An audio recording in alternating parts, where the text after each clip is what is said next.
Hello, this is Sister Sheila Stevenson, Pastoral Administrator at St. Mary Ann Co Parish, and thank you for joining me today. Today is Thursday, and it's September 24th, and it's just an absolutely gorgeous day, and I thought I'd come outside to record this today. It's also the Feast of Our Lady of Mercy, and being a Sister of Mercy, it is a very special feast for my community of Mercy. Our sisters, our Mercy lay associates, the people who work with us and minister with us in our various ministries. We all stand in the circle of mercy, and today is a special feast day. It's also the day on which Catherine Macaulay, who was a laywoman in Dublin, Ireland, she opened a house on Bagot Street in Ireland as the first house of mercy.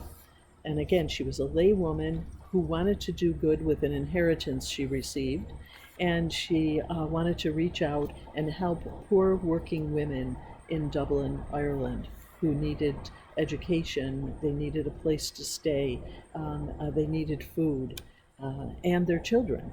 Some of them had children as well. Many of them were servants in the rich part of Dublin at the time, and some of them were badly abused there. So she was trying to be protective of them in this ministry and provide them with an education that would allow them to be self-sufficient for themselves and their children if they had children. So that was in 1827, and later, a few years later, Catherine and two other women went to the Sisters of Providence and did a year of novitiate, and they became nuns at that time. So the Sisters of Mercy were called the walking nuns because they weren't in a cloister, and that was different for that era. So it's a great day to be a Sister of Mercy, to be associated with the Sisters of Mercy. And on this day, we also hold all of the people we're related to those people that we serve in our ministries. So you're all a part of it too. So happy Mercy Day to everyone. So a few things that are going on in the parish. First is that you will be receiving in your mailbox, probably within the next 2 weeks, an annual report for the parish. We did that last year, and we wanted to come to you again and show you all of the good things that are going on in the parish and how we've done over the past fiscal year. So look for that in your mailboxes soon. And I'd really like to take a minute to thank Don Neal and the committee he worked with who gathered all the information, and Donna Belanca, who put it all together in the format for publication, and Kathy Steiner, who is getting it now published for us through her contacts. So thank you to all of them for all they've done. That's a lot of work putting all that together. So I'm very grateful to everyone, and I know you will be too. So I hope you read the annual report from cover to cover. Secondly, the Build Committee, or Renovation Committee, however we name them, has been meeting again over the past month, trying to look at where we are with the proposed renovations and how our priorities may have changed because of the pandemic. At the time of the shutdown in March, we had just prepared a presentation to the parish, which was going to be through town hall meetings.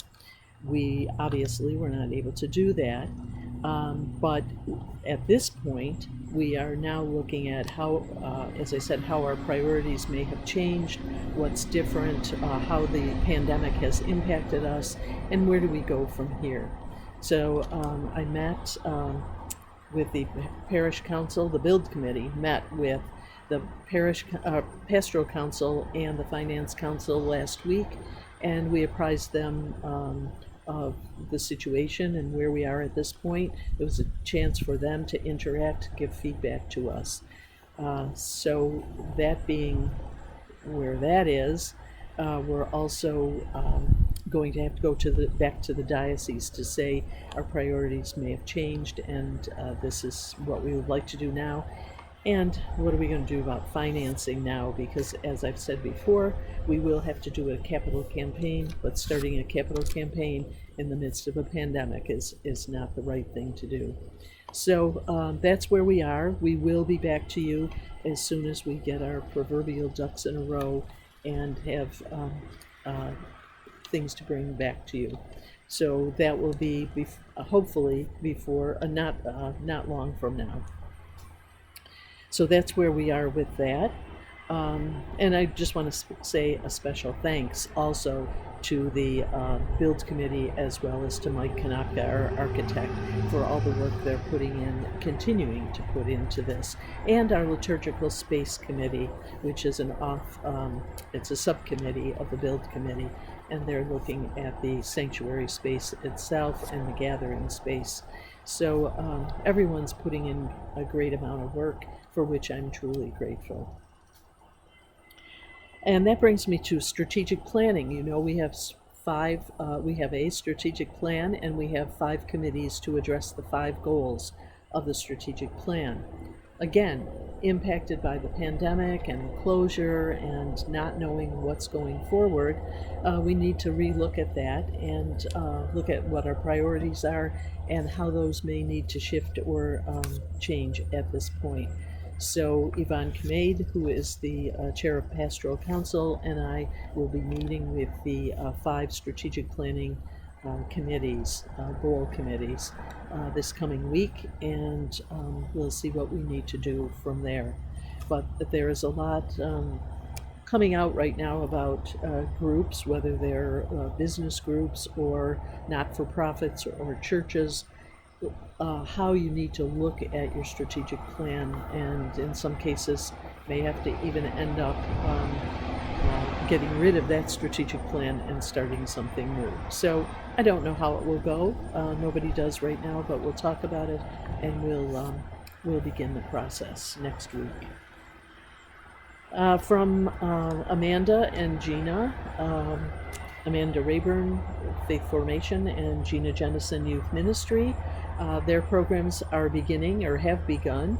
So if you have children or youth that you wish to get into those programs, we've got lots going on. Even in this time of social distancing, masking, and we're doing all those things, but we still are doing within those guidelines that we have from both the state and diocese to keep everyone safe. We're still doing some programming.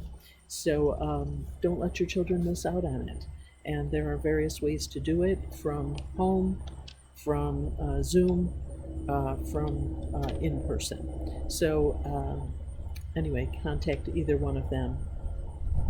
Also, a special note from Amanda that sacramental preparation for First Holy Communion and First Penance will begin in January this year. So that's a little later start.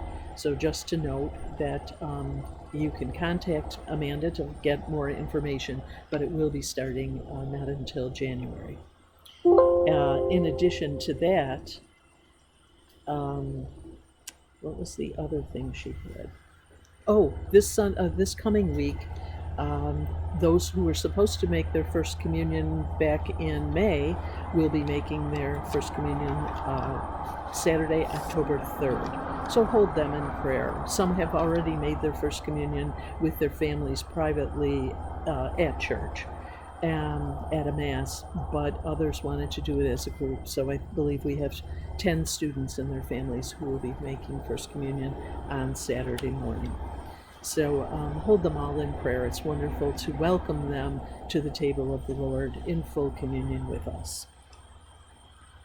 And a final note, and that is that people have been asking me about how we're doing financially. We have seen, since the pandemic, an 11% decline in our offertory collections. So that's pretty significant. The average in the diocese is 4%, so we're running higher than that. We came off of the previous year at a 4% deficit, or 4% lower than the year before that. So we're looking at a significant reduction in our income at this point. We're still doing fine right now, but we can't sustain that for a long time. So I just ask you, we know that a lot of you have been impacted by the pandemic, and we know you're stressed in many ways financially. So we don't expect you to do the impossible. What we ask is whatever you can do would be gratefully appreciated and help us in our ministry here. So we're working always on a bare bones budget here, and once again, it's even barer bones than it used to be. Um, but however, we've made as many reductions as we can. So whatever you can do, we're grateful for it. And if you can't do anything, we understand your situation and pray that things will change and turn around for you. All right. So I think that's all I have, and the bees are getting me. So I think that's it for today. Thank you again for those who are able to come to church, for those who are for masses on the weekend or the weekdays, um, and those of you who are not ready to come back to church.